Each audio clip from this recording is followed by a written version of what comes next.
मराठा आरक्षणाची लढाई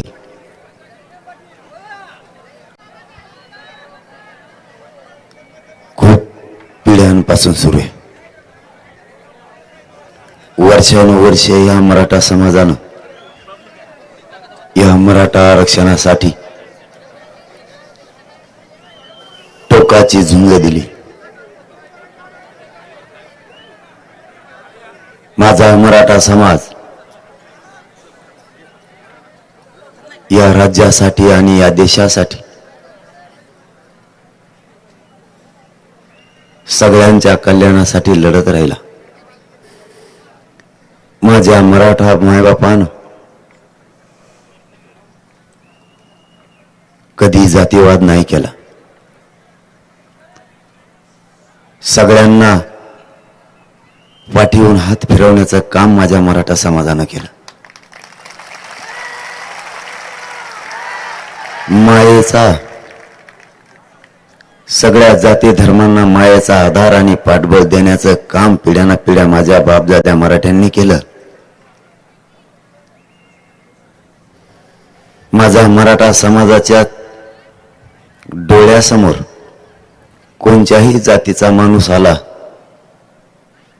तरी त्या मराठा माझ्या मायबापाची माणुसकी जिवंत व्हायची. त्यांनी कधीच कोणात जात शोधली नाही. जे आपल्या हातात आणि पदरात आहे ते मोठ्या मनानं देण्याचं काम माझ्या बापजाद्या मराठ्यांनी केलं.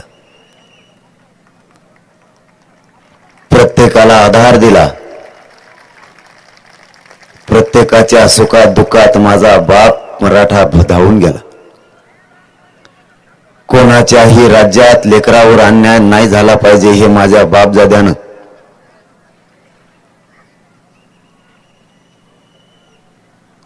काळजीपूर्वक बघितलं. स्वतःच्या लेकराला एक वेळाचं दिलं नाही,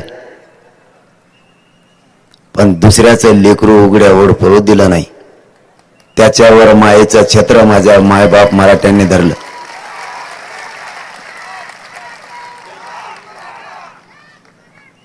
जात ही माझ्या बापजाद्या मराठ्यांना कधी शिवली नाही. लोकाचं लेकरू आपलं मानून सगळ्या धर्माचे लोक आपले हा प्रमाण समजून त्या प्रमाणाप्रमाणे माझ्या बापानं लोकाच्या लेकराच्या डोळ्यातलं पाणी पुसण्याचं काम पिढ्याना पिढ्या केलं. माझ्या मराठा मायबापाची कधी जात जागी झाली नाही. माझ्या मराठ्यानं कधी जात जागी होऊ दिली नाही. स्वतः कधी लोकांचा द्वेष केला नाही. सदळ हातानं प्रत्येकाला देत राहिला, पण स्वतःचं लेकरू उन्हात तळपत राहिलं तरी त्यांनी मागं पुढं बघितलं नाही, पण लोकांना पोटभर दिलं.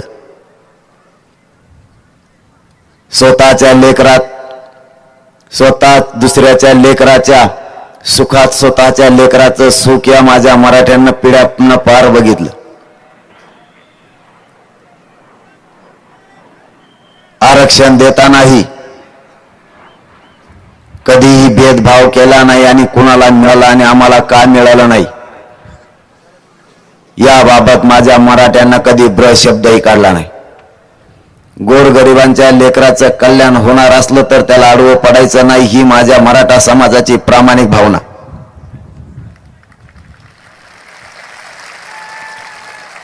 स्वतःचं आरक्षण असतानाही स्वतःच्या हक्काचं आरक्षण असतानाही दुसऱ्याला दिलं.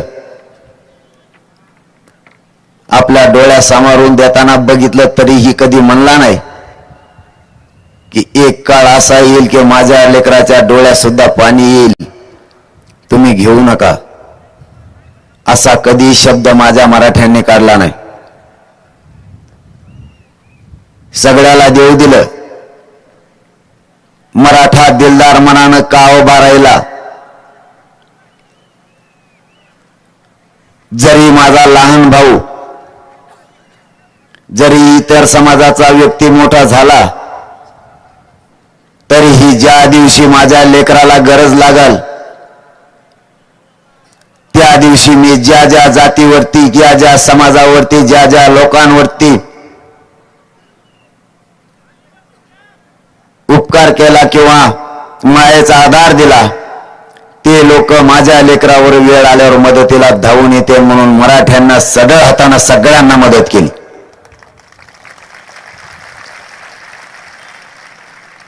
आम्ही देतानाही मागं पुढं बघितलं नाही आणि आजही आमचा हात कधीही मागं सरकत नाही दुसऱ्यांना मदत करण्याबाबतीत. माझ्या मराठा समाजाचा विश्वास हा प्रबळ होता. हा दानशूर समाज ज्या काळी होता त्या काळी कोणालाही कमी न पडून देणारी या देशातली जमात म्हणजे मराठा समाज.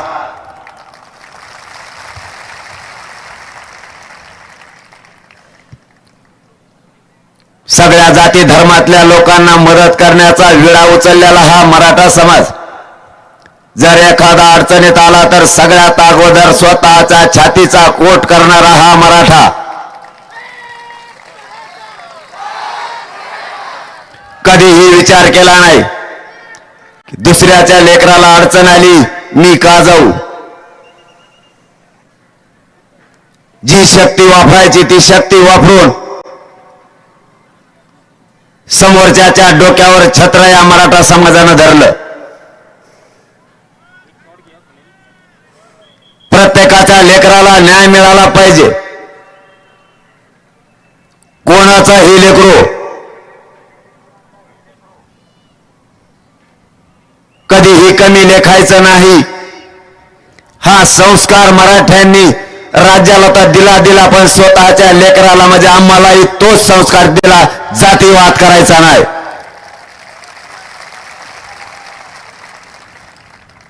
बापजाद्याच्या संस्कारावरच पावलावर पाऊल ठेवून आत्ताही आपण त्याचप्रमाणे मार्गक्रमण करत आहोत. आपण आपल्या बापजाद्यानं घालून दिलेला संस्कार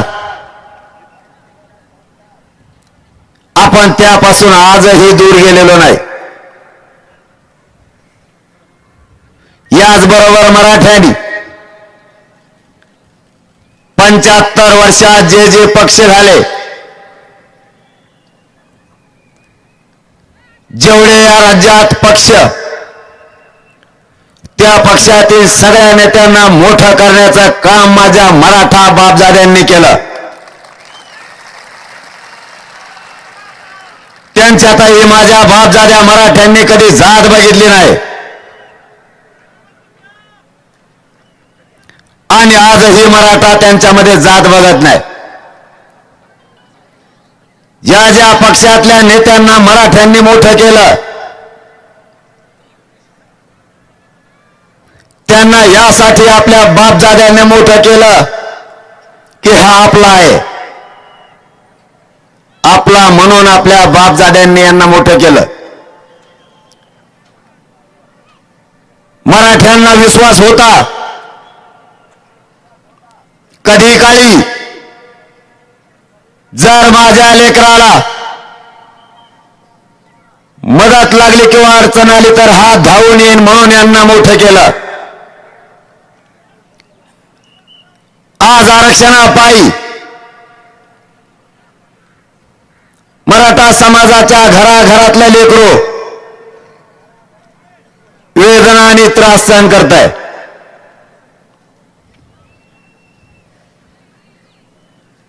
ज्यांना मोठं केलं तेही आज मराठा समाजाच्या लेकराच्या मदतीला यायला तयार नाहीत. आमची अशी काय चूक झाली, असं आमची काय पाप आम्ही केलं, आमचे लेकर वनवास भोगत असतानाही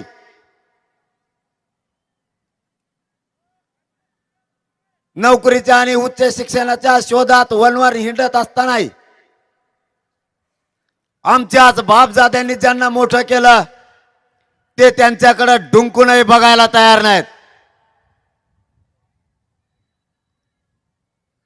आमच्या बापजाद्याची नेमकी इथंच चूक झाली. यांच्यावर विश्वास ठेवला आणि त्यांनीच नेमका आपला घात केला.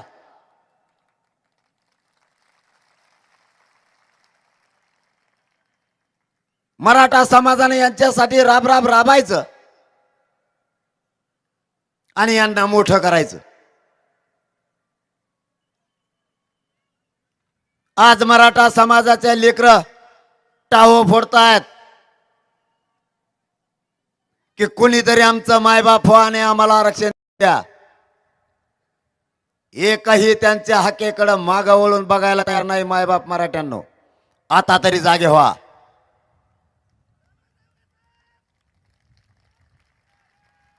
आपल्या लेकराचा आक्रोश ऐकायला या दुनियात कुणी नाही राहिलं. ज्यांना मोठं केलं तो तरी मदतीला येईल ही आशा सुद्धा आता मराठ्यांची मावळली.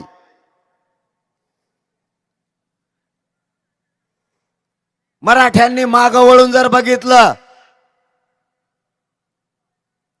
तर मदत करणारा पाठीमागे नाही. ज्यांना ज्यांना मदत केली तेही पाठीशी पाठीमाग नाही. समोर वळून बघितलं तर समोर ज्या बापजाद्यांनी यांना मोठं केलं तो आपल्या समोर उभा आहे आणि म्हणतोय मी तुम्हाला आरक्षण मिळू देणार नाही. मराठ्यांनो आता तरी वेळीच सावध व्हा.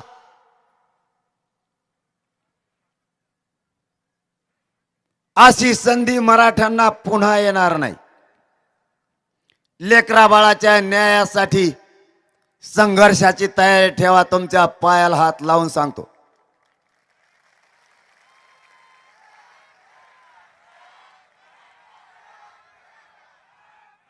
लेकराच्या पाठीवर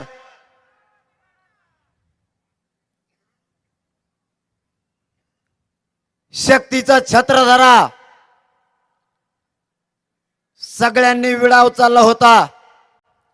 मराठ्यांचे लेकर मोठे झाले नाही पाहिजे आणि त्या षडयंत्रात ते यशस्वी झाले.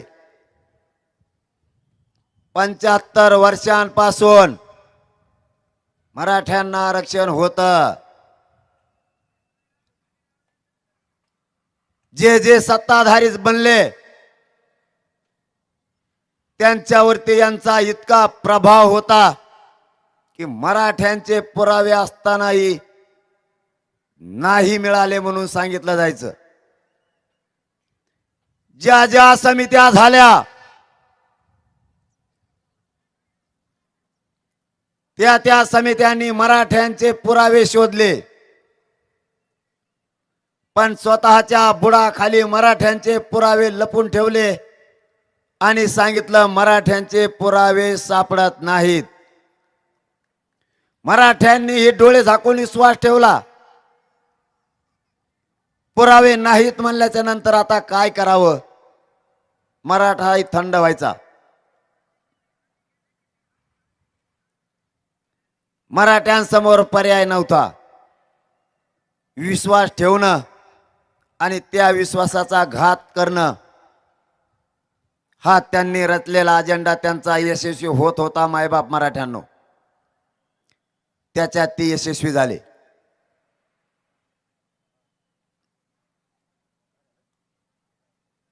(1805) पासून 1967 पर्यंत आणि 1967 पासून 2023 पर्यंत पुरावे शोधण्याचं काम 2023 मध्ये सुरू झालं.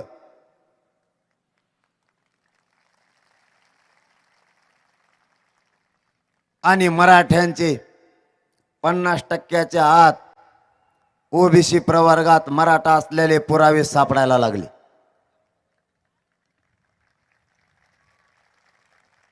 कायदा सांगतो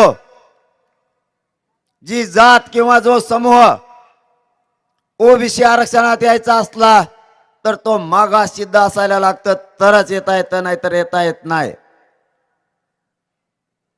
मराठा समाज 12-13% माननीय गायकवाड आयोगाने सिद्ध केला, तरीही मराठ्यांना आरक्षण नाही. कायद्याचे सगळे निकष मराठ्यांनी पार केले, तरीही आरक्षण नाही. 1967 ला आरक्षण दिलं गेलं. व्यवसायावर आधारित जाती निर्माण केल्या आणि साध्या एका शासन निर्णयावर आरक्षण दिलं गेलं. त्यावेळेस कोणते पुरावे घेतले नाही, कोणत्या नोंदी नाही, कोणता दस्तऐवज नाही, तरीही आरक्षण दिलं गेलं. जर जातीवर व्यवसायावर आधारित जाती निर्माण झाल्या, त्यानुसार आरक्षण दिलं, तर मग मराठ्यांना का नाही दिलं?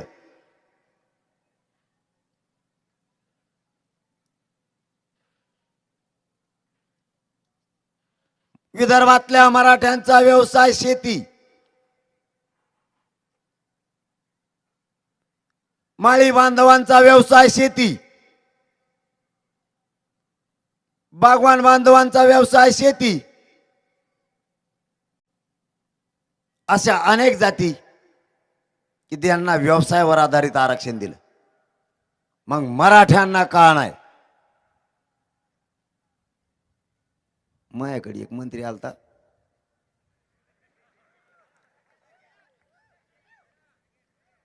मला देव म्हणला, तुम्हाला ओबीसी आरक्षणात, ओबीसी प्रवर्गात आरक्षण देता येत नाही, तुम्हाला कुणबी प्रमाणपत्र देता येत नाहीत. म्हणलं मग नको देऊ. पण मग एक प्रश्नाचं उत्तर दे, तुझी जात ओबीसी आरक्षणात गेली, कशाचा आधार घेऊन गेली, फक्त एवढं सांग.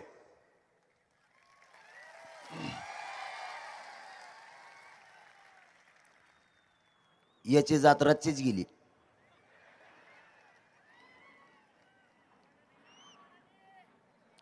मंडल कमिशननं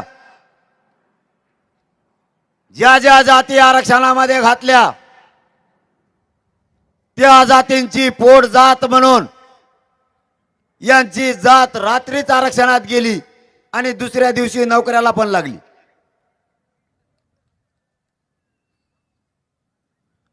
मराठ्यांची पोट जात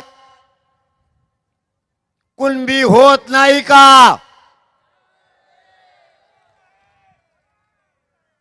मी असं विचारल्यावर तो म्हणला, साहेब आले चिरून येतो, आणखीन माघारीत नाही आला.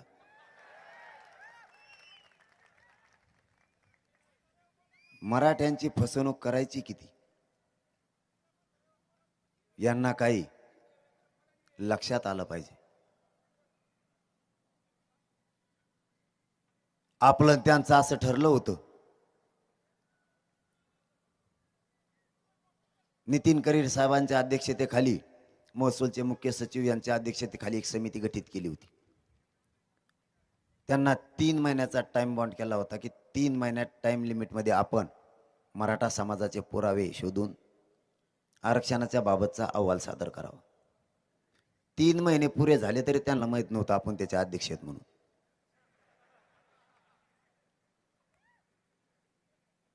त्यांना विचारलं, त्या समितीचं काय झालं ना, अहवालाचं काय झालं? ते म्हणले, मला माहितच नाही मी अध्यक्ष आहे म्हणून. मराठ्यांच्याच बाबतीत असं का?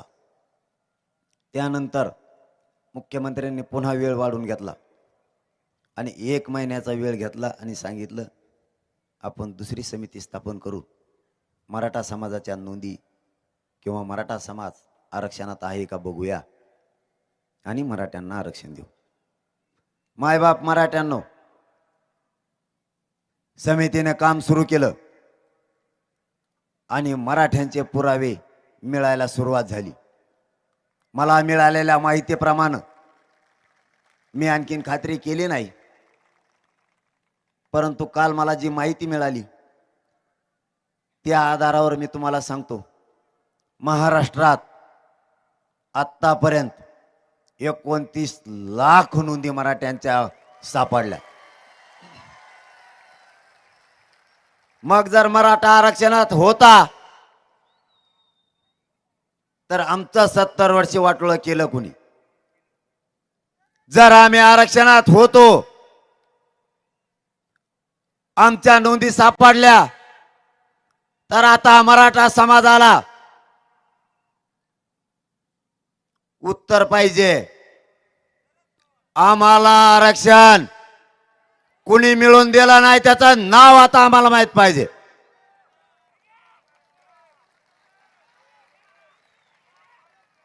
असतानाही कुणी लपून ठेवलं आणि माझ्या मराठा समाजाच्या लेकराचे मुर्दे पाडण्याचं काम कुणी केलं.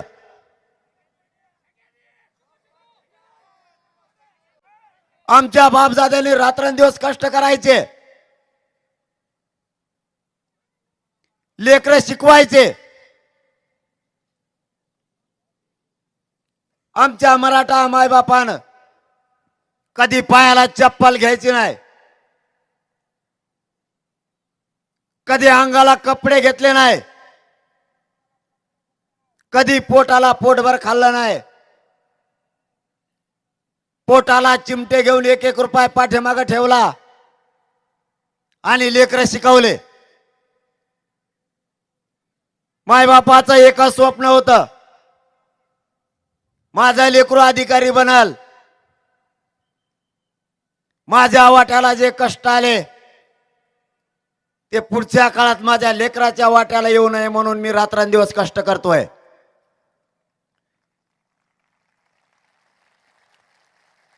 माझ्या मराठ्यानं कधीच पाऊस बघितला नाही, कधी चिखल बघितला नाही. रात्री शेताला पाणी देताना किती वेळेस साप पायात आला हेही बघितलं नाही. रात्रंदिवस झुंजत राहिला, काबाड कष्ट करत राहिला. उद्देश आणि स्वप्न एकच, माझं लेकरू नोकरीला लागल्यावर आमचं घर सुखी होईल. लेकरानं हे ते स्वप्न बघितलं. माझ्या मायबापानं केलेल्या कष्टाचं मी चीज करील आणि माझ्या मायबापाचं स्वप्न मी साकार करील. रातपाट लेकरानं हे केली, अभ्यास केला. 95% पडलं तरी माझं मराठ्यांचं लेकरू घरी आलं नाही, नोकरीला लागलं. बापाच्याही स्वप्नाची राख रांगोळी झाली आणि त्या लेकराचंही आयुष्य पूर्ण भविष्य उद्ध्वस्त झालं. जर हेच आरक्षण आम्हाला 70 वर्षापूर्वी दिलं असतं तर जगाच्या पाठीवर प्रगत जात म्हणून 1 नंबरला मराठ्यांचेच राहिले असती.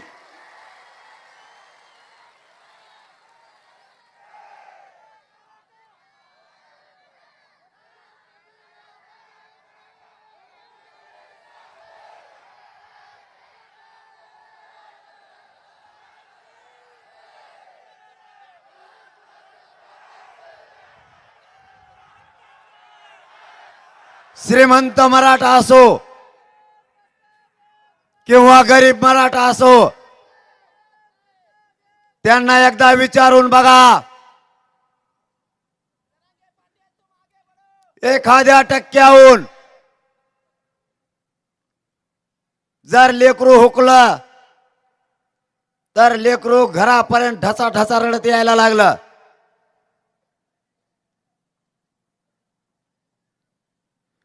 लेकराच्या डोळ्यातून पाणी पुसण्याची सुद्धा ताकद त्या मायबापाच्या हातात राहत नाही.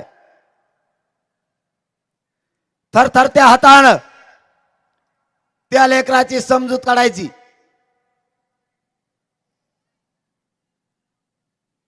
पण लेकरू ज्यावेळेस खाली मान घालून घरी येतं त्यावेळेस त्या मायबापाचा काळीज कापून टाकल्यासारखं होत आहे. ना मुलांचा चेहरा मायबापा बघू शकतात, ना मुलगा मायबापाचं.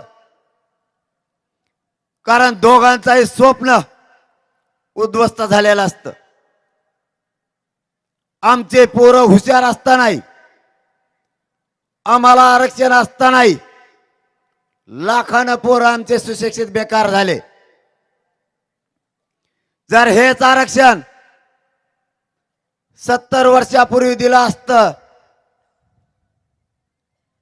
तर IAS बनणारे आमचे अधिकारी खालच्या छोट्या छोट्या पदावर त्यांना समाधान मानावं लागलं नसतं. आज नोकरीतला टक्का आमचा कमी झाला आणि आम्ही हुशार असतानाही ज्याची लायकी नाही त्याच्या हाताखाली आमच्याला काम करायची वेळ आली.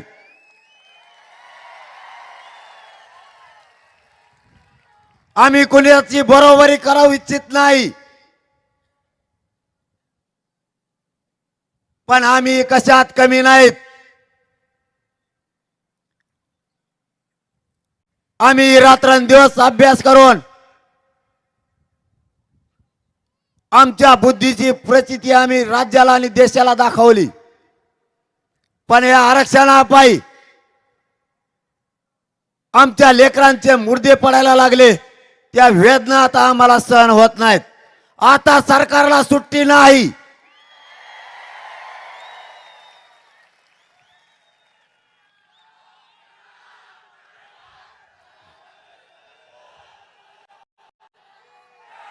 आमचं हक्काचं आरक्षण आम्हाला पाहिजे. आम्ही कोणाचं घेत नाहीत आणि आमचं मात्र आम्ही मिळवणार यात काही शंका नाही.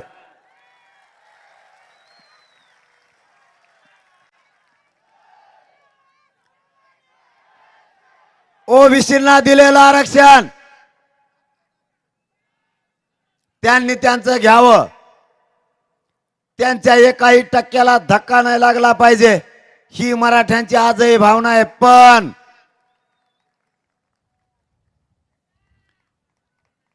मंडल कमिशननं जितकं आरक्षण दिलं ते कायद्याच्या चौकटीत राहून दिलंय. कायदा सांगतो लोकसंख्येच्या प्रमाणात 50% आरक्षण दिलं पाहिजे. घटना सांगते लोकसंख्येच्या प्रमाणात 100% दिलं पाहिजे. 100% आरक्षण फक्त SC ला आणि ST लाचे.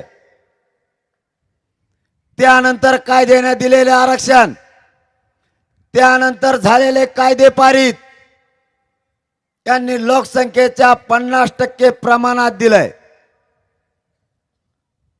मंडल कमिशननं त्यांना खुर्ची द्या ना बसायला. खुर्ची द्या एखादी. मंडल कमिशननं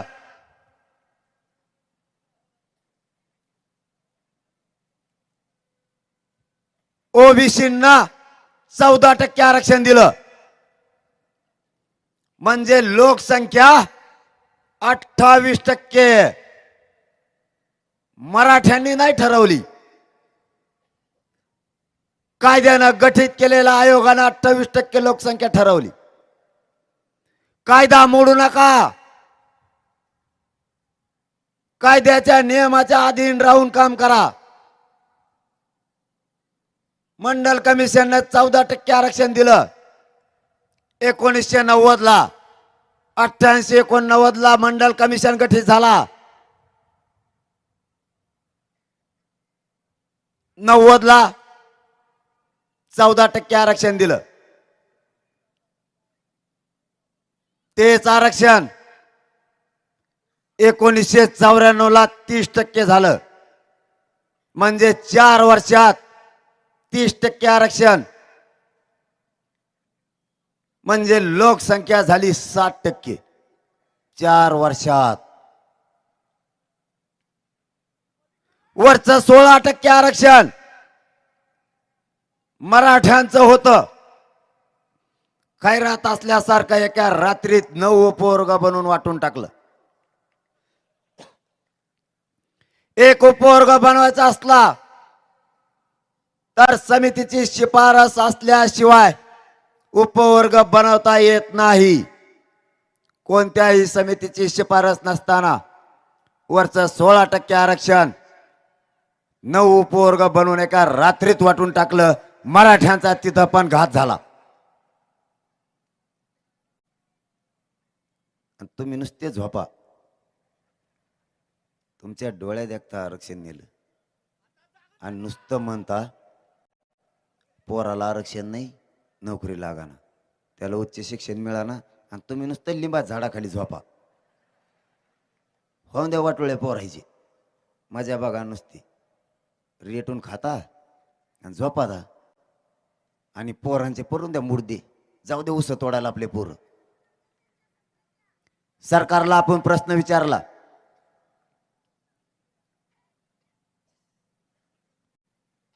जाऊ द्या सरकारचं नंतर सांगतो. 60% लोकसंख्या झाली म्हणून 30% दिलं. मला एक उत्तर द्या. समजा मी या पुणे शहराचा रहिवासी, ही भूमी खूप पराक्रमी आहे बरं का. हिने राज्याला आदर्श दिलेला या पुण्याच्या भूमीनं. ही सांस्कृतिक भूमी आहे. ही भूमी जर तराला लागली, या भूमीनं जर मनात घेतलं तर चांगल्या चांगल्याला पळता भुई कमी होती.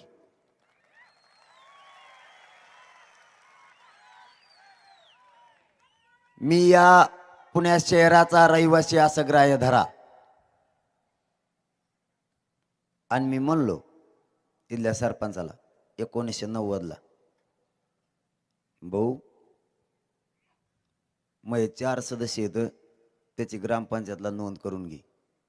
त्यांनी 90ला घेतली. परत 4 वर्षांनी गेलो, सरपंच तेव्हाच होता. त्याला म्हणलं, भाऊ मग 60 सदस्य आहेत, एवढी नोंद करून घे ग्रामपंचायतला. मी काय फॅक्टरी टाकली का 4 वर्षात 60 सदस्य व्हायला? तुमची 4 वर्षात 60% लोकसंख्या झाली कशी? याचं उत्तर आम्हाला पाहिजे.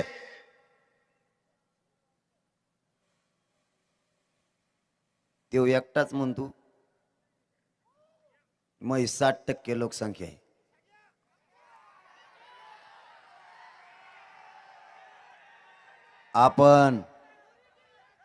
आपण कोणाचं नाव घेत नाही, कारण ती त्यांची लायकी नाही राहिली. आता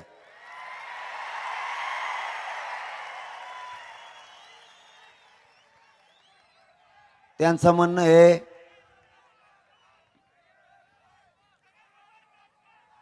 आमची लोकसंख्या 60%.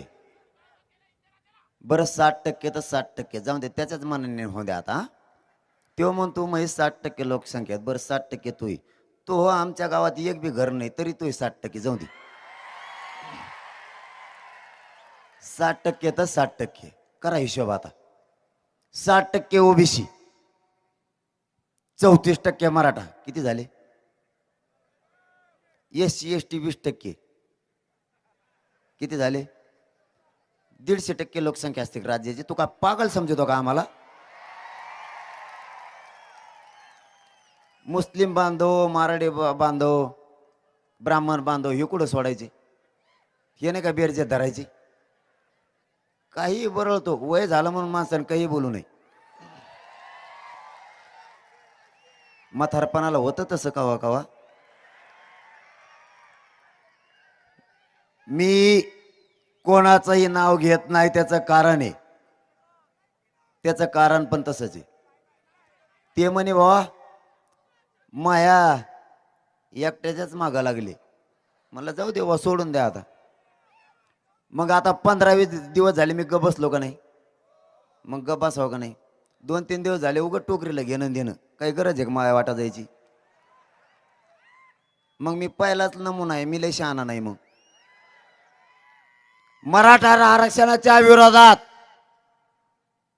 कोणी बोलला की आपण वाजविलाच. मग तो मराठ्याचा असो नाही तर तो कोणाचा असो, मराठ्यांच्या आरक्षणाच्या विरोधात बोलायचं नाही. कारण मराठा पहिल्यापासून आरक्षणात आहे. तुम्ही आमच्याशी दगा फटका केलाय हे महाराष्ट्रातल्या करोडो मराठाला आता समजलंय. तुमची आता गय नाही.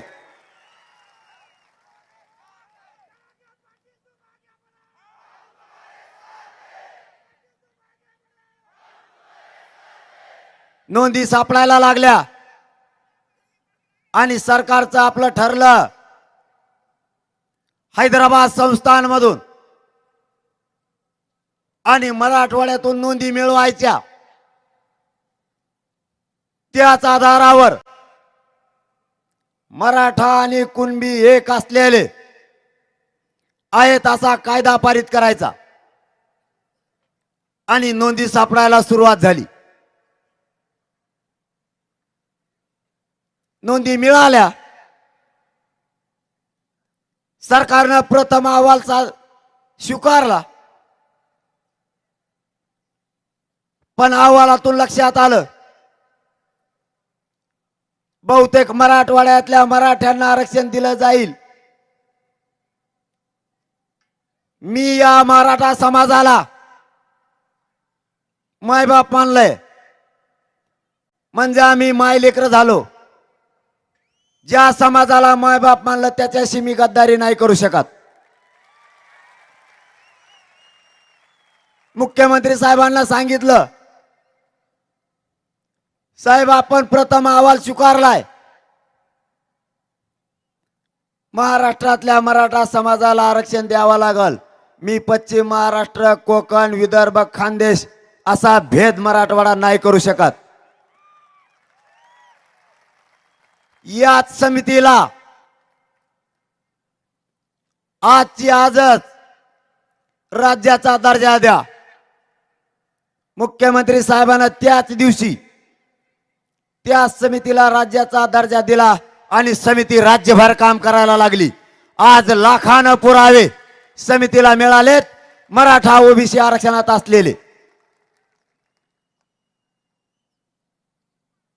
ह्याच यशाची वाट माझा मराठा समाज 70 वर्षापासून बघत होता. आज मराठा समाजाच्या आंदोलनाला यश मिळालंय. कोणाच्या तरी लेकराच्या हातात पत्र पडलंय आणि कोणाचं तरी लेकराला आयुष्याची भाकरी मिळाली. याच्यापेक्षा जीवनात समाधान काय? आपलं आपण जीवन ठरवून घेतलंय. आरक्षण देऊन मराठ्यांच्या लेकराला आयुष्याची भाकरी द्यायची. बस आपल्या जिंदगीचं सार्थक झालं. त्याच्यासाठी जीवाची बाजी लावून लढायचं, पण मराठ्यांच्या लेकराच्या तोंडावर आणि हसू बघायचं, त्याशिवाय थांबायचं नाही.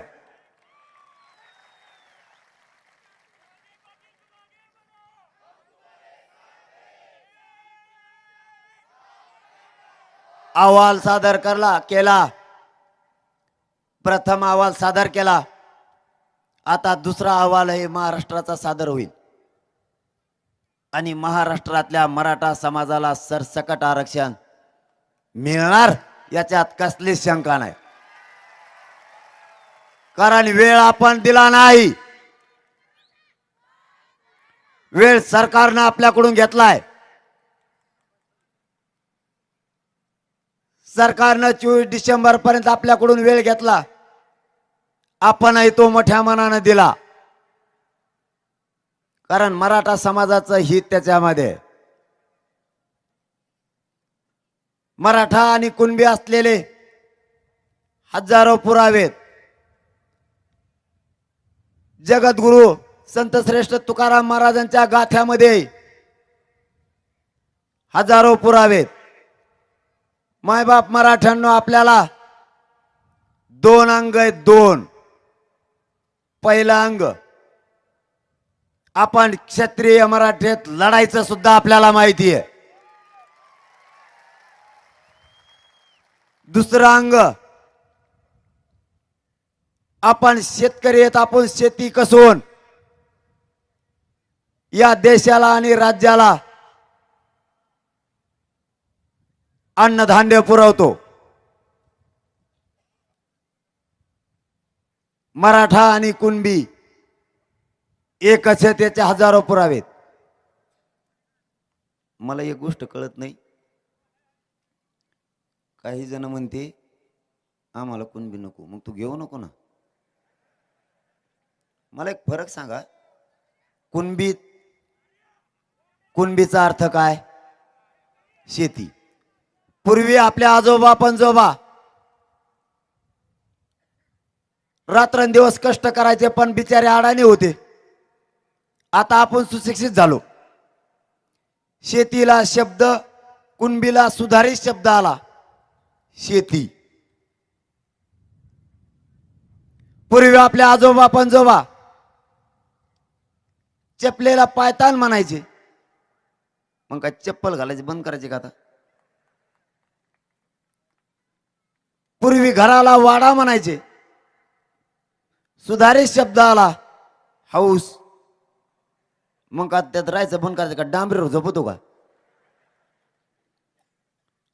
आणि तुम्हाला शेती हे प्रमाणपत्र घ्यायला किंवा शेती या शब्दाची लाज वाटती, तर तुम्ही वावर का सगळं चंद्रावर राहायला जा. अडचण काय? फक्त बहाणे. गोरगरिबांच्या लेकरांचं कल्याण व्हायची वेळ आली की काहीतरी, असे बरेच जण आहेत, एक दोन नाहीत, चांगले 60-70 जण आहेत. टोळीच आहे ती. एक झालं की एक, एक झालं की एक, एक झालं की एक, बारी बारीने सुरू करतात. पण आपण सगळ्याला टिकेलं भाऊ. हो, एक बी उभा ठेवला नाही असा. कारण मी खानदानी तुमच्या रक्तामासाचा आहे, बदलणार नाही.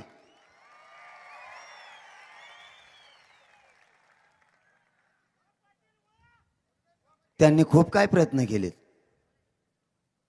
थांबलो नाही आपण. असे बरेच जण आहेत, दम्मादम्माने सुरू करते आणि माझ्याकडेच येते. त्यांना वाटलं मी येडच आहे. आधी तिकडे मुंबईत बसल्या गप्पा आणते, ते म्हणते ते काय रे, त्याला आत्ता बिंगून टाकू आपण. मला कारण मी कसला कारण दिसतो ना, त्याच्यामुळं त्यांना वाटतं याला आत्ता बिंगून टाकू. आणि त्यांचीही चूक नाही. मी कसला कारण दिसतो बी, आणि किती बाऱ्या मोजा मला, मी 35 किलो भरतो. मी दिसतो बँड मध्ये खुळखुळ वाजणार असल्यावानी. त्यांना वाटलं याला आत्ता बिंगून टाकू. आले माझ्याकडं, चांगले घंटाभर बसले, लई वडलो गप्पा हाणल्या त्याने माझ्या संग. आणि मी बी ते बोलायला लागले का, हा हा हा हा हा हा असं करायचं. त्यांना वाटलं जुळलं ना, फुटलं नाही. म्या घंटाभर शेंगा हाणल्या मला उठी दून.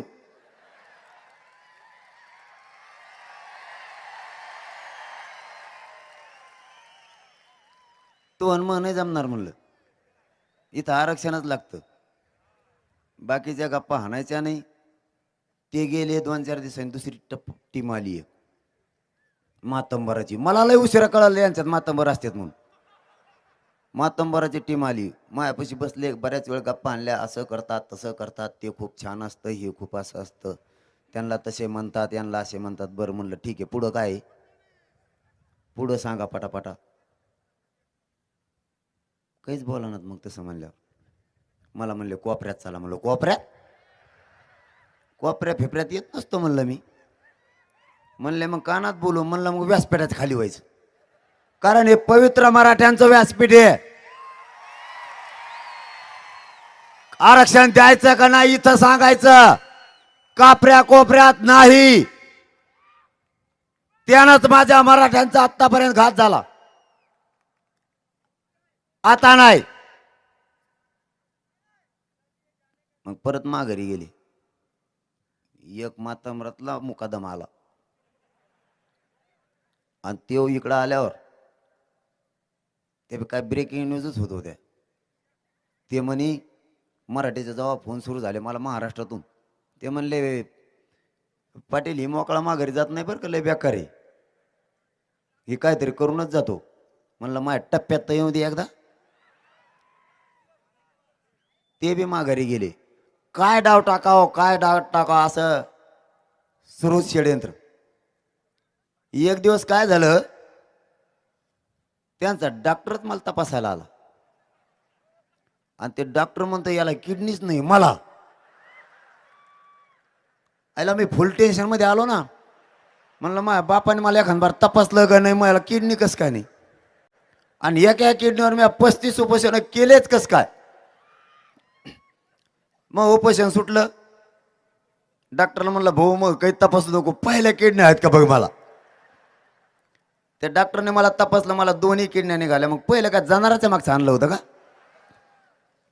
एक काय डाव टाकी देन यांचा मेळ नाही भाऊ. एक दिवस तर त्यांचे अधिकारी झाले माझ्याकडे आणि ते फडाफडा इंग्लिश होऊन राहिले. इंग्लिशचं मग जमत नाही पहिल्यापासूनच. म्हणलं भाऊ तू मग जमायचं नाही. मराठा आरक्षणावर मराठीत प्रश्न विचारा, जर त्याचं उत्तर नाही दिलं तर मराठ्यांची औलाद सांगणार नाही.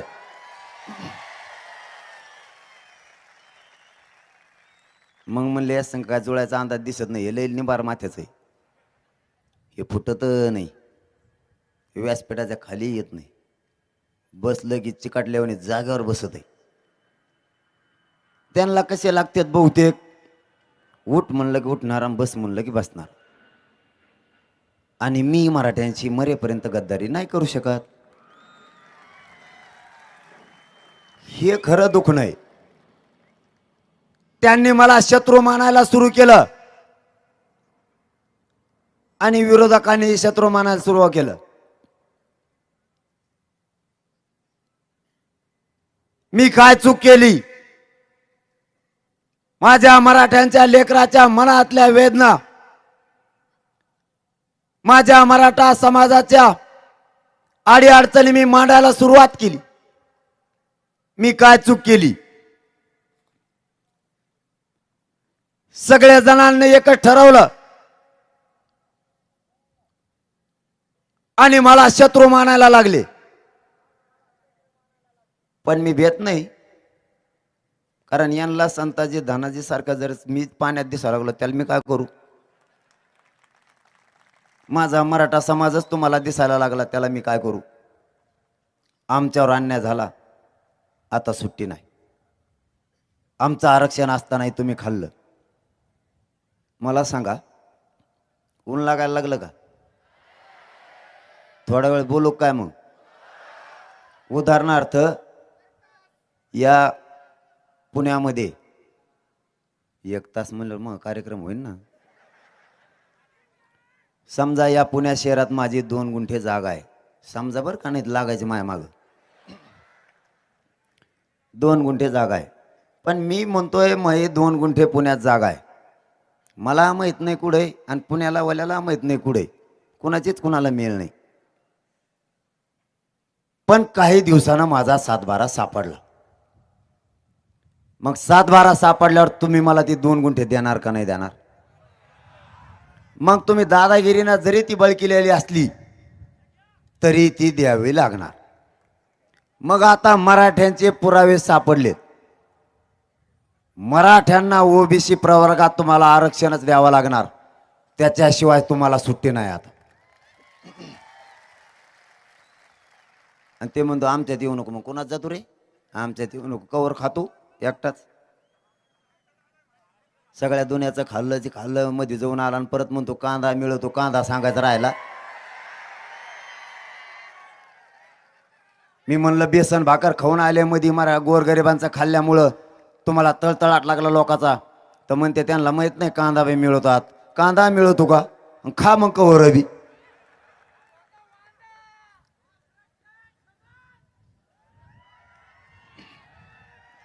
मी प्रामाणिक मतानं सांगतो, छगन भुजबळ साहेब म्हणून तुम्हाला आमचा विरोध नव्हता, अजिबात विरोध नव्हता.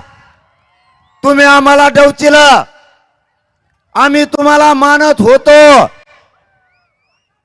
तुमची आणि आमची वैचारिक लढाई होती. माणसाचा वैचारिक विरोध असावा वैचारिक विरोध असला पाहिजे. तुम्हाला व्यक्ती म्हणून आमचा विरोध नाही आणि नव्हता सुद्धा. तुमच्या विचाराला आमचा विरोध होता. तुम्ही मराठा आरक्षण याला विरोध केला म्हणून आमचा तुम्हाला विरोध होता. काल या 4 दिवसात तुम्हाला आता व्यक्ती म्हणून सुद्धा आमचा विरोध आहे. कारण तुम्ही सगळ्या सीमा पार केल्या. घटनेच्या पदावर बसून त्या पदाची गरिमा सुद्धा तुम्हाला राखता आली नाही. जो माणूस घटनेच्या पदावर बसतो त्या माणसाकडं या राज्याचं पालकत्व असतं. त्यांनी त्या पदाची आणि कायद्याची गरिमा राखायची असती. 35-40 वर्ष झाले आपण सत्तेत आहात, तरीही मराठ्यांच्या विषयी एवढी विषारी आणि आकाशाची भावना तुमची का? कायदा सांभाळणारे कायदा पायदळी तुळवायला लागले. जाती जाती दंगली होतील असे वक्तव्य करायला लागले. राजद्रोह सारखा प्रकार त्यांच्या हातून व्हायला लागला.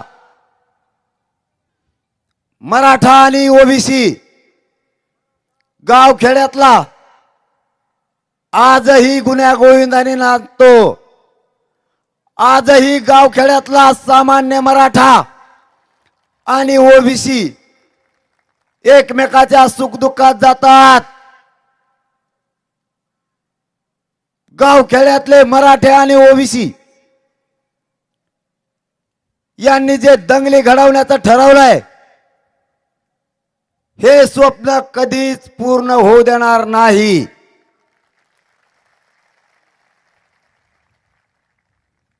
सत्तेचा आणि पदाचा गैरवापर करून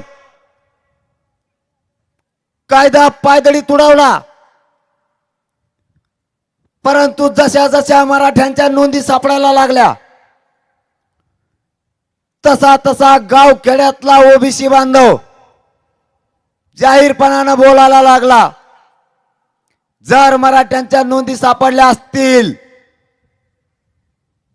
तर मराठ्यांना आरक्षण दिलं पाहिजे. आपल्या नेत्यांना विरोध नाही केला पाहिजे. आजही आपण गाव खेड्यात एकामेकाच्या सुखादुःखात जातो. लग्नाला जरी निघालोत तरी दोघही 50-50चं पेट्रोल मोटरसायकल आजही टाकतात. त्यांनी जर आज चहा पाजला तर उद्या आपण पाजतो. पण यांच्या राजकीय स्वार्थापोटी हे आपल्यामध्ये जातीय तेढ निर्माण करण्याचा प्रयत्न करायला लागले. तुमच्या खांद्यावर मराठा मायबापांना आजपासून जबाबदारी आहे. यांनी किती तेढ निर्माण करण्याचा प्रयत्न केला तरी आपण शांत राहायचं. यांचं स्वप्न आता पूर्ण नाही होऊ द्यायचं. कारण आपल्या लेकराच्या तोंडाला घात जवळ आला या आरक्षणाचा. गाफील राहू नका. आपल्याला राग येईल असं ते बोलायला लागले. आपला रोष उफाळून येईल असे वक्तव्य करायला लागले. जरा दूरदृष्टी ठेवा. शांत डोक्याने विचार करा.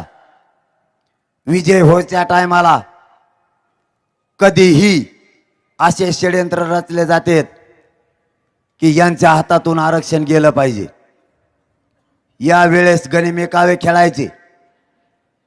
आपल्या हातातून आरक्षण जाऊ द्यायचं नाही. विजयाचा सुवर्णक्षण जवळ आलाय. मराठ्यांना आरक्षण देण्यासाठी शांत राहा. कारण मला इतका बोललाय, मी वाचेल बघितलं नाही आणखी, मला टाईम नाही, मी शपथ खरं सांगतो, मला खोटं बोलायची सवय नाही, ते लय बराळलंय, पण मला बघायला वेळ नाही मिळाला. मी असा नमुना आहे, मला नाही बोललं तरी मी सोडित नाही, मला बोलणं म्हणल्यावर तो कार्यक्रमच संपला पुढच्याचा.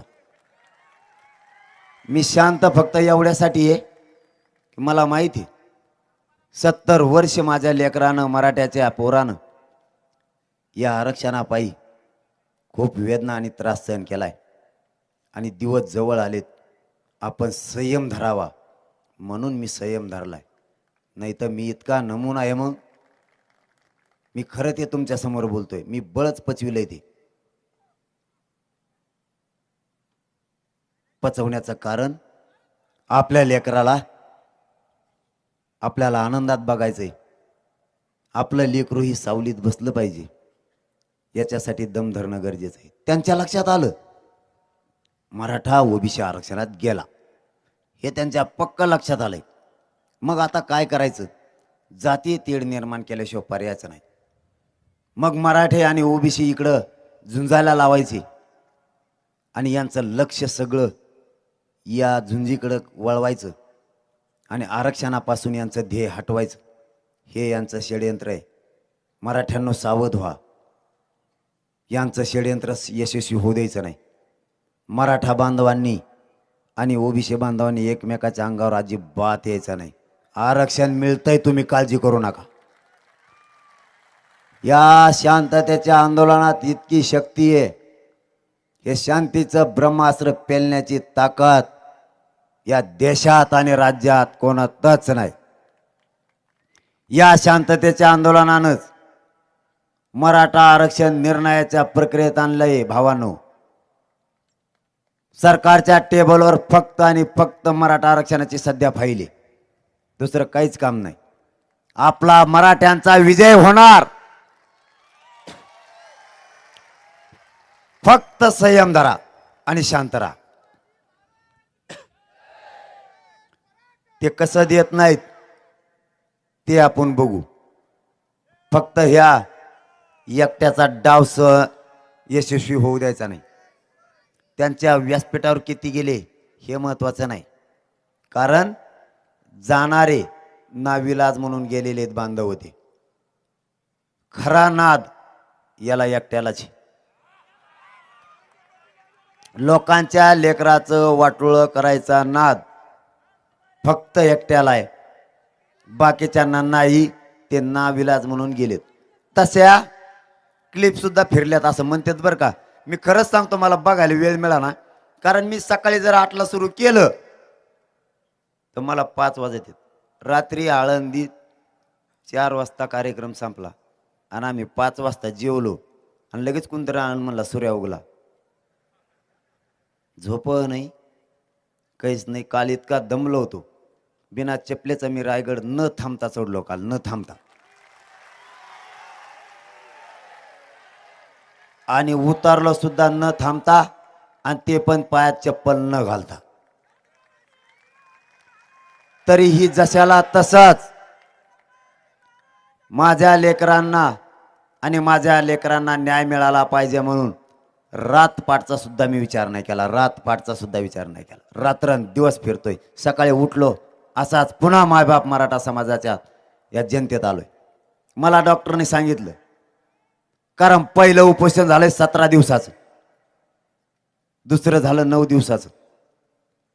डॉक्टरने सांगितलं तुम्ही आता 2 महिने आराम करा. मला माहित होतं नाही डॉक्टर आपला घरचा आहे, मी त्यांच्या डॉक्टराकडे जातच नाही. त्यांच्या डॉक्टरवर आपला भरोसा नाही. ते तर मला म्हणत होतं कोणकडे चल. त्यांचा डॉक्टर परत एखादी किडनीच नाही म्हणायचा मला, तिसरीच.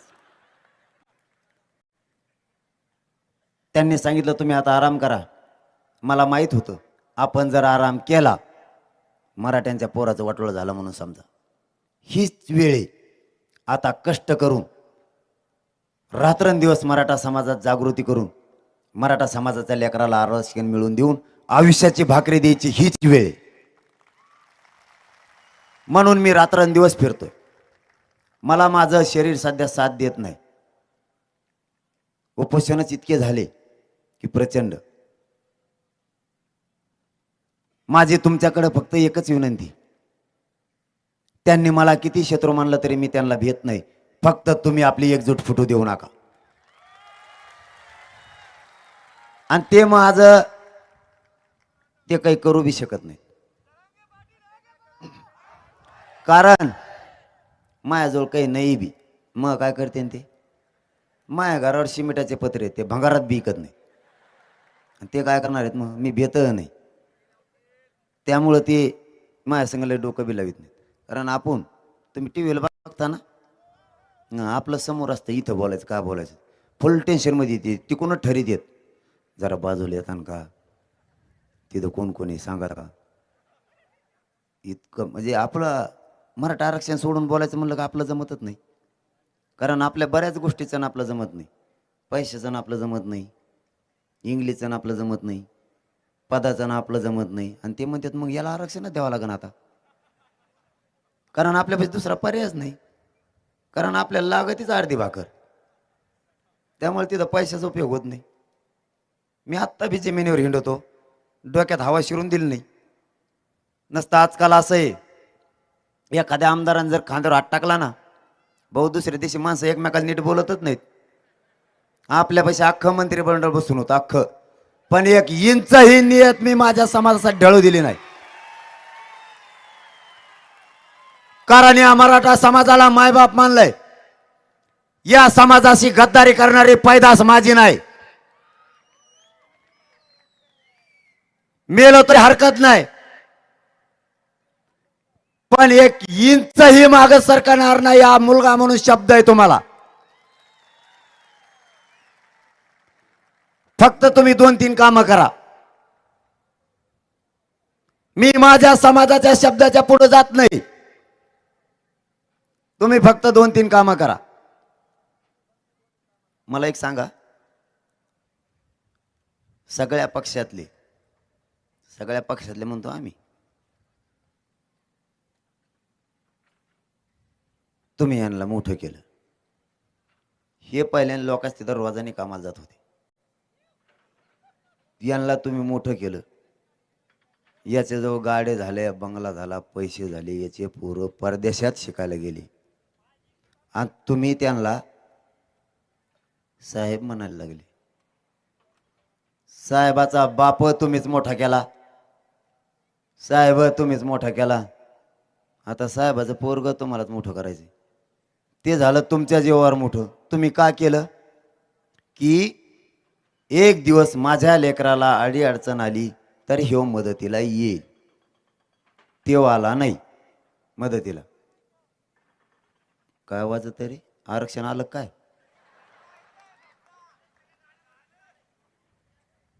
तुम्ही साहेब मोठा केला, साहेबाचे पोरं परदेशात शिकायला गेले, साहेबाचं पोरग गावाकडे आलं, तुम्ही त्याला भैया म्हणायला लागले, त्याला नीट हाकता आहे ना, आणि ते भैया म्हणतोय आपल्या पोराला नाम्या तुक्या. माझं म्हणणं नाही त्यांना मोठं करू नका, तुम्ही त्यांचे केले, आपले उस तोडायला पाठवता का? आपल्या लेकराचं काय? काही मावश्या होतो मला सांगतो बरं का, काही महिला म्हणतात आम्हाला लाज वाटते. आपण मी सांगतो ना गावोगावी जाऊन, पुरुषांनी पुरुषाला सांगा, महिलांनी महिलांना सांगा, जनजागृती करा. आपले लेकरं मोठे झाले पाहिजेत. या संधीचं आता सोनं करायचंय, ही संधी वाया जाऊ द्यायची नाही. लेकरांना मोठं करण्यातच आता वेळ द्यायचा, याची जनजागृती करा. काही महिला म्हणतात आम्हाला लाज वाटते. आपण शेतात काम करतो का नाही, लेकरं मोठे होत म्हणून लाज होतो का आपण? मग आपल्या लेकराचा आरक्षणाची जनजागृती करून आपले लेकरं मोठे करायचे, त्याच्यात लाज काय? बरं तुला लाज वाटते तर वाटून दे. मला एक सांग, तो हा दीर उभा राहिल्यावर कसे गल्ली गल्लीनं पॉम्पलेट घेऊन पळती, पतंग हान्यो नारळ हुकन बर का कबशी सरशीन. मग कस काय सांगत तेव्हा कस काय लाज वाटत नाही. एक तर तो आधीर मोठा होतो, तो कोणत्या तरी साहेबाचा असतो, ते दोघच मोठे होते. त्याला एखाद्या बार नाली फिली गटारा गुटरा देतात, ते मोठं होतं. आपले जाऊन दे उस तोडायला. आता तरी सावध व्हा. तुम्हाला ज्या पक्षाचं काम करायचं त्याचं करा, पण सध्या फक्त मराठा आरक्षण आणि स्वतःच्या पोराला न्याय मिळवून देण्यासाठीच लढायचं. आमच्या भोकरदनला मराठ्यांच्या आपल्या लोकांनी महाराष्ट्रभर बोर्ड लावले होते, गावात येऊ नको म्हणून. आमच्या भोकरदनला एक बोर्डच फाडून टाकला. त्याला यायचं होतं गावात. आणि सरकार माझ्याकडे आलं. मुख्यमंत्री साहेबांनी आणि दोन्ही उपमुख्यमंत्री साहेबांनी सांगितलं 24 डिसेंबर पर्यंत वेळ द्या, तुम्ही उपोषण मागे घ्या. आपण समाजाला विचारून 24 डिसेंबर पर्यंत वेळ दिला, उपोषण मागे घेतलं आणि ते बंदी मराठा समाजानं घातली होती ती आपण स्थगित केली 24 डिसेंबर पर्यंत. पण बोर्ड तसेच राहिले. बोर्ड तसाच असल्यावर गावात यायला अडचण काय भाऊ? तू गाडी घेऊन गावात येऊ शकतो, तुला जिकडे हिंडायचं तिकडे हिंडू शकतो का? तसाच जर आला तर बोर्ड काय चावतो का तुला? नाही नाही म्हणलं फाडून टाका, ते काढून टाका. त्याने फाडा ना, फाडाचे फाडा. आपल्या पोराला बी हाणलं बरं का. मी इतकं लांबचं कवा सहन नाही करीत. मी होतो त्या दिवशी हॉस्पिटलला आणि नेमकी माहिती त्याच दिवशी सुट्टी झाली. त्यांनी बोर्ड फाडला. आम्ही शांत राहिलो, कारण आरक्षणाचा 24 डिसेंबरचा विजयाचा क्षण जवळ आलाय. नको म्हणलं काय करायला, नंतर बघू. जर समजा त्या दिवशी आम्ही ठरविलं असतं आणि आमच्या जालन्याच्या SP साहेबाला कलेक्टर साहेबाला फोन केला असता, साहेब आम्हाला काहीच करायचं नाही, फक्त बोर्ड फाडणारचं घर कसलंय आम्हाला बघून यायचं. मी जर पाय जरी निघाला असतो तरी गप्पा मारित नाही, पण 5 लाख पोरं मागं चालले असते. नुसतं धुराळ्याने तिचं घर उडून गेलं असतं बा. पण म्हणलं नको, आरक्षणाचा दिवस जवळ आलाय. तू आमचे पॉम्पलेट फाडी. तू मराठ्यानं जर मनावर घेतलं तर बन्याला सकट चड्डी सकट फाडी देईन तुला. मराठ्यांनी मनावर घेतलं तर आयुष्यभर तुला गुलाल लागू देणार नाही, तुला ऊसच तोडायला जावं लागत. पण शांत राहिलो. मला माहिती आहे एकदा आरक्षण मिळाल्यावर मला काही काम नाही, तो बी कुठं जाणार नाही, दोघं एकाच गल्लीत आहेत. बघू. तो आमच्या लेकराच्या अंगावर हात टाकला ना, पुढं बघू. सध्या आम्हाला आरक्षण त्याच्यावर फोकस करायचा. तुम्हाला पुन्हा एकदा जाताना विनंती करतो, मायबापा हो, अशी संधी येणार नाही. या संधीचं सोनं करा. आपल्या लेकरांनी खूप त्रास भोगलाय. आता पत्र मिळायला लागलेत. आता आत्महत्या करू नका. 2-3 कामं सांभाळा. 1, सगळ्यांनी आंदोलन शांततेत करायचं, कोणी जाळपोळ उद्रेक करायचा नाही. 2, मराठ्यांच्या एकाही पोरानं मराठा आरक्षणासाठी आत्महत्या करायची नाही. जर पोरच मरायला लागले तर आरक्षण घ्यायचं कोणाला आणि ते द्यायचं कोणाला? आपली संख्या वाढली पाहिजे. मला तुमची गरज आहे. माझ्या खांद्याला खांदा लावून लढणारे तुम्ही मला पाहिजेत. जर लढणारे संपायला लागले तर मी कोणाच्या बळावर लढू? मी तिथं तुमच्या ताकदीवर जीवाची बाजी लावून बसतोय. मी या मराठ्यांच्या लेकराला न्याय मिळावा म्हणून मरायलाही भेट नाही आणि इंचभर मागही सरकत नाही. मला तुमची गरज आहे.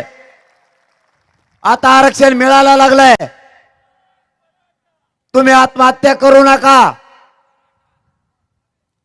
आपलं कुटुंब उघड्यावर पडतंय, नंतर कोणी लक्ष देत नाही. मी रात्री त्या बर्गे भैयाच्या घरी गेलो होतो, सिद्धेश भैयाच्या. मायबापाच्या डोळ्यातलं पाणी थांबत नव्हतं. करत लेकरू घरातलं गेलं. पूर्ण आभाळ त्यांच्यावर कोसळल्यासारखं झालंय. मायबापाला काय शब्द वापरावा कळत नाही.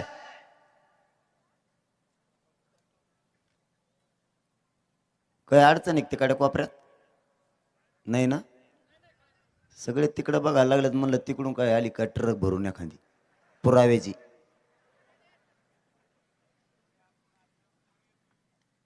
लेकराला सांभाळा, गावागावात जनजागृती करा. उद्यापासूनच 1 डिसेंबर पासून गाव तिथं साखळी उपोषण बसलं पाहिजे. तालुक्यात जिल्ह्यात गाव सुटलं नाही पाहिजे की तिथं साखळी उपोषण नाही. कारण आपली ही कसोटी आहे.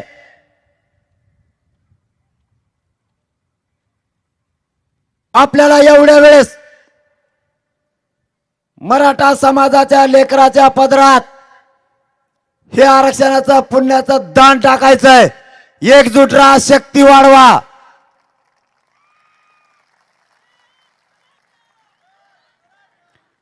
एकदा त्यांना आयुष्याची भाकरी द्या. तुम्हाला त्या नंतर ज्या पक्षाचं काम करायचं त्याचं करा. या सांस्कृतिक पुण्याच्या नगरीतून मी सगळ्या पक्षातील मराठा नेत्याला आव्हान करतो, मराठा समाजाला आरक्षण मिळू नये म्हणून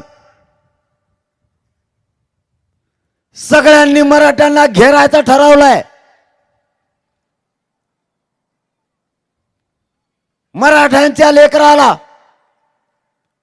आता तुमच्या पाठबळाची गरज आहे. तुम्हाला आमचं आव्हान आहे, मराठ्याच्या लेकराच्या पाठीशी उभे राहा. तुम्हाला मोठं करण्यात आमच्या बापदाद्याचं मोठं योगदान आहे. जर तुम्ही यावेळी मराठा समाजाच्या लेकराच्या पाठीशी उभा राहिलात तर मराठा समाज आयुष्यभर तुम्हाला विसरणार नाही. पण तुम्ही जर उभा राहिला नाहीत तर मराठे आयुष्यभर तुम्हाला माफ करणार नाहीत. मराठ्यांच्या लेकराच्या पाठीमागे उभा राहण्याची हीच योग्य वेळ आहे. सुरुवात तुम्ही नाही केली, सुरुवात त्यांनी केली. घटनेच्या पदावर असतानाही त्यांच्या जातीसाठी ते लढायला लागले. सुरुवात त्यांनी केली. त्यामुळे तुम्हाला कसला विचार करण्याची आवश्यकता नाही. तुम्ही तुमच्या जातीच्या लेकरासाठी रस्त्यावर येण्याच्या पाठीशी ताकद उभी करा. जर तुम्ही केली नाही तर आम्ही हे राज्यातले कानाकोपऱ्यातले करोडो सामान्य मराठे एक झालेलो आहेत. तुम्ही नाही आलात तरी आम्ही लढायला सज्ज आहेत.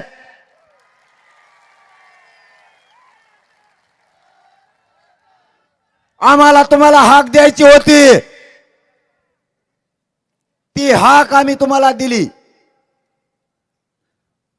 हाकेला प्रतिसाद द्यायचा का नाही तुमचा प्रश्न. पण उद्या म्हणायला नको आम्हाला पाठीशी उभा राहण्यासाठी कोणी बोलवलं नाही. म्हणून या पुण्यनगरीतून महाराष्ट्राच्या सगळ्या समाजाला, सगळ्या नेत्यांना आव्हान केलंय की मराठ्यांच्या लेकराच्या पाठीशी उभा राहा. यांनी मराठा संपवण्याचा घाट घातलाय. मराठा समाजाला हे आव्हान आहे. आरक्षण मिळालेला मराठा आणि आरक्षण न मिळालेला मराठा दोघांनी एकत्र या, जात अगोदर वाचवा.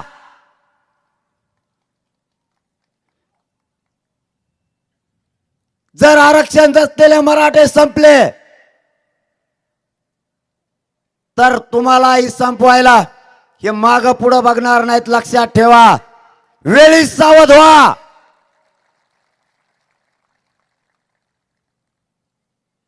आपल्याला ही लढाई जिंकायची. काही झालं तरी हरकत नाही, फक्त सांगितलेलं लक्षात ठेवा. आपल्याला आंदोलन शांततेत करायचंय. शांततेतच आरक्षण मिळतंय, काळजी करू नका. शांततेच्या आंदोलनानंच आरक्षण निर्णयाच्या प्रक्रियेत आणलंय. मराठ्यांनी नवीन आदर्श घाला. उद्यापासून गावाचे गाव पिंजून काढा.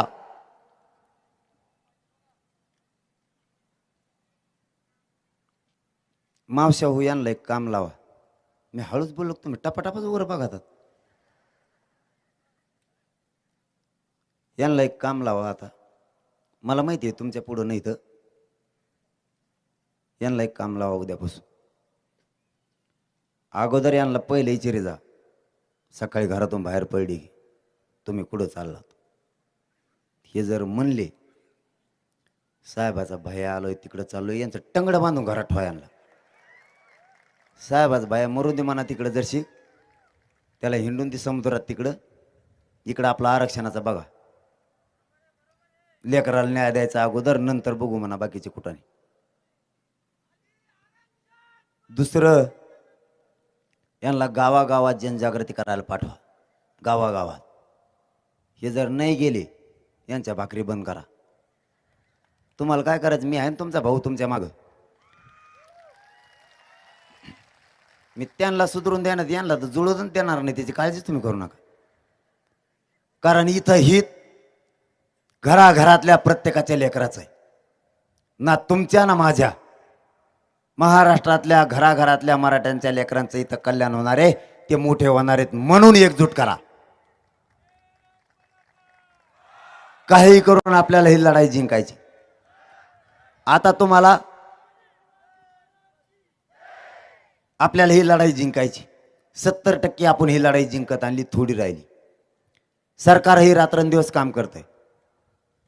आपल्याला 100% आशा आहे मुख्यमंत्री आणि सरकार मराठ्यांना आरक्षणच देणार, कारण वेळ त्यांनी घेतलाय.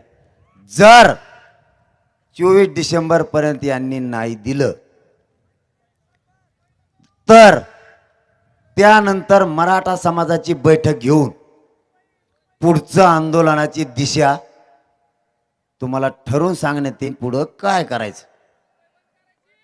पण दम धरा. आपल्याला दमत नाही बघा, संयम धरा. दम नाही. आता मला बी नाही म्हणा, तर मी तुम्हाला काय सांगा, पण धरा आता एवढी बार. काय करता, लेकराचं कल्याण होणार आहे आपल्या. दम धरा. आपल्या तर काही काही म्हणतात मग 25च्या नंतर काय करायचं, लगेच सांगा मला तयारी करायची. काय तयारी करतो, दम धर ना. आपण थोडं दम धरा, संयम राखा. कारण हे 2-3 टप्प्यात पाडल्यामुळं आरक्षण निर्णयाच्या प्रक्रियेत आलंय. आणि त्यांना मी काय मेळ लागून द्या ना, तुम्हाला खरं सांगतोय बरं का. मी एकाएकीच म्हणतो तिकडं नाशिकला चाललो आणि एकाएकीच मी पुण्याकडे येतो. आणि ते म्हणले तिकडे जायचं, म्हणलं इकडं कोणकडे गेलंय. कारण त्यांनी 70 वर्ष आपल्याला मेळ लागून दिला का. मग आता आपण गनिमे कावे छत्रपती शिवरायांचे वापरायचे, आपण मेळ नाही लागू द्यायचा. त्यामुळे जरा संयम धरा. तिथून पुढे बघू काय काय करायचंय. पुन्हा जाताना एकदा सांगतो, एकजूट वाढवा. घराघरातला मराठा जागा झाला पाहिजे. घराघरातली माता माऊली जागी झाली पाहिजे. एवढ्या वेळेस मराठा समाजाच्या लेकराच्या पदरात हे आरक्षणाचं पुण्याचं दान टाकू लागा आणि मराठ्यांच्या लेकराला आयुष्याची भाकरी द्या. हीच विनंती करायला मी तुमच्याकडे आलो होतो आणि आशीर्वाद घ्यायला आलो होतो. जाता जाता तुम्हाला एक शब्द देतो, तुमचा मुलगा आणि भाऊ म्हणून तुम्हाला शब्द देतो, मेलो तरी चालल, पण मराठा आरक्षण घेतल्याशिवाय हा तुमचा मुलगा 1 इंचही माग हटणार नाही, हा शब्द देतो आणि थांबतो. जय जिजाऊ, जय शिवराय.